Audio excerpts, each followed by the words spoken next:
Where's the first place you went on your investigation? We went to Detective Scott Purcell's house. Now, this is the detective that Brendon originally filed the missing persons report with.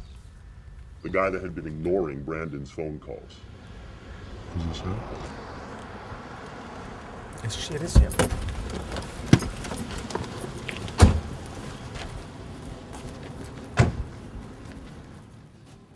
How did you find out where he lived? If you have enough money, you can find out where anybody lives.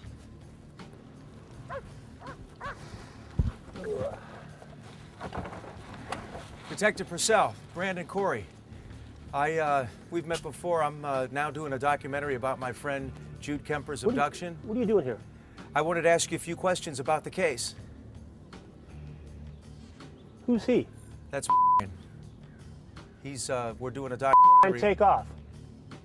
He's with me. No, I don't care. Get him off my property. Now. I just wanted to ask Get him off my property. Brian, go across the street. Maybe you didn't understand me. I said get off my property. Go on. Go across the street. Turn that thing off. Listen, turn it off. I just wanted to ask you a few questions. I haven't heard What from the you hell do in you 2 think months. you're doing? What do you... This is my house, okay? This is where I live with my family. My wife is in there. My children are in there. Now, I got to explain to them why I got somebody coming over here with a cameraman to my property. I understand. Listen, I'm sorry. You know where I work? You could have contacted me there. I left you like 30, 40 messages over the last 2 months. A friend of mine's been abducted. Yeah, I understand that. And what's happening with the case? I'm just trying to find out. I'm not trying to intrude here. I mean, I respect that, but I need to know what's happening. I'm only going to say this once. I'm not going to answer any of your questions. I'm not on the case anymore. That's it. Well, who's on the case? I told you, I'm not going to answer any more of your questions. I'm not working the case anymore. So that's where our tax dollars go, huh? Jesus Christ.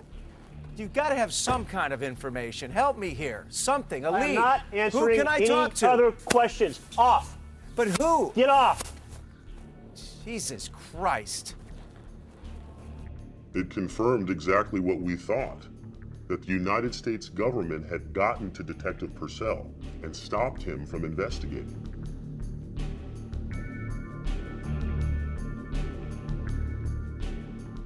After exhausting all official channels, Brandon turns to the private sector by hiring this private investigator.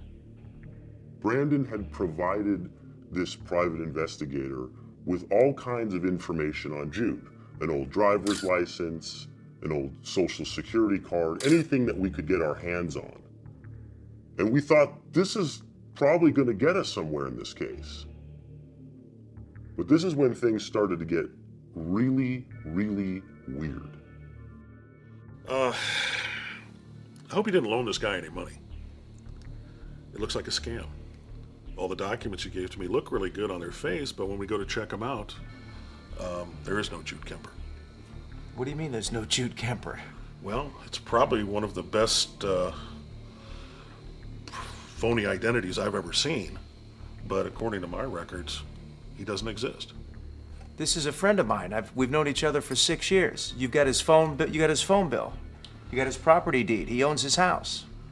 Well, as far as property goes, it's owned by a mortgage company in Los Angeles. The DMV says that the driver's license was never issued.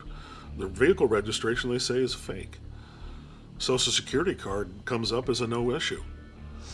There's no credit records. There's not even a postal forwarding on the guy. We hang out together. He's a friend of mine. He is a real person.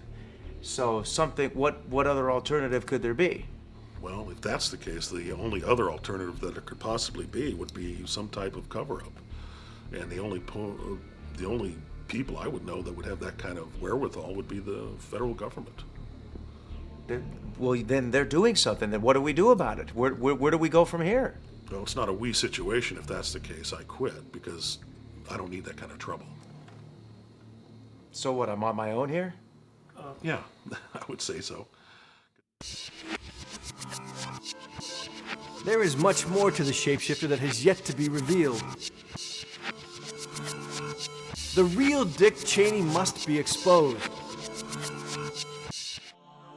According to Mr. X, it's at this point that Brandon Corey gets creative by starting this missing persons website findjudenow.com.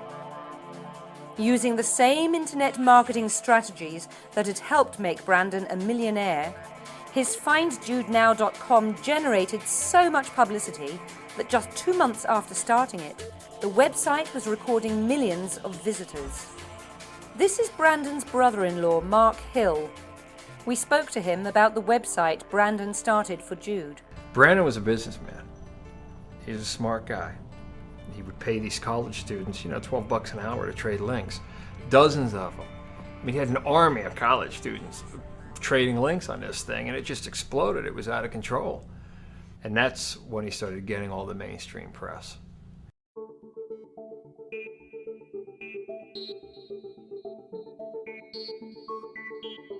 I'm Brian Whitman. This is Fight for Freedom, your late-night forum to discuss the issues that mold your mind and corrupt your soul. Because of the success of Find Jude Now, Brendon next accepted an invitation to appear on this right-wing radio talk show. Maybe you don't know that the internet has seen a proliferation of anti-government, even anti-civilization sentiment that threatens the very fabric of our republic.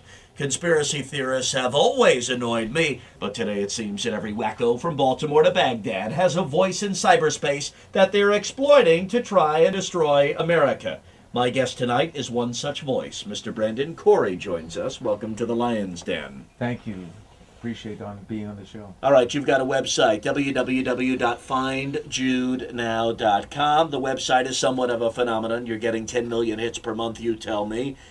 For the audience's benefit, so they might put this into some context, why don't you tell us about your little website? Well, Brian, the website was created for Jude Kemper. Jude is a very good friend of mine that I've known for years, a wonderful person, a political activist. In March of 2004, Jude went to a fundraiser here in Los Angeles with a surveillance camera to try to interview Vice President Dick Cheney. And that's where it pretty much all began. He gets apprehended by the Secret Service. You can literally see all the footage online, and the camera goes dead, and that's the last we've seen of him. The world is in the gutter, folks, and one of the main reasons for the rapid descent is the likes of Brendon Corey. I have seen your website. I have seen the $10 production that you've got up there. I have seen the fiction that you're offering. What is that supposed to mean, the fiction? This is a guy who has been abducted. He was a little bit of a radical in some regards, but this guy was a good person. A little bit of a radical in a post 9/11 world, dressing up as a Secret Service agent to sneak past Secret Service. No, it is ridiculous. You're right. Well, but that's not a reason for him to be abducted. This guy is missing. My now. opinion is it's fiction. What do you mean it's fiction? Well, look, what do you mean? What? Do you know what fiction is? Yes, but you're saying what? So it Phony, didn't. So it didn't happen. So fraudulent. So where's Jude Cooked at up. then? So where I don't is know he? where's Waldo? This isn't a joke, Brian. This is somebody's life here. Yeah. This is somebody's life that you're making a mockery No, of. I'm not making a mockery. It's fine to say it was wrong. It's fine for you to I totally agree with you with posing as a Secret Service. Should he have been handcuffed, arrested, and maybe even sent to jail? Absolutely. That didn't happen. He's gone. He's been abducted. I'm merely trying to find out what happened. The cops could care less. Right. The government could care less. What if this happened to you? What if a member of your family or a good friend of yours was suddenly missing? All right, so go to the website, findjudenow.com. If you don't know where Jude is, you just might want to check out the website, go to the online gift shop, have your credit card handy, maybe buy a coffee mug or a t-shirt. We'll take a short break. We'll get right back to your phone calls in a moment after the break. All right, we're going to take some phone calls here. You'll need headphones for that. You got a great job, Brian. It's good work if you can get it. You don't really believe that I made this up, do you? I mean, I know you're trying to get callers to call in and stuff like that, but be honest with me. You think this is a hoax? I say what I believe on the air. You do? Yeah. So you think this is a hoax? Why don't you just talk to me about this when we get back from the break? And that's the reason you had me on? Save it for the air.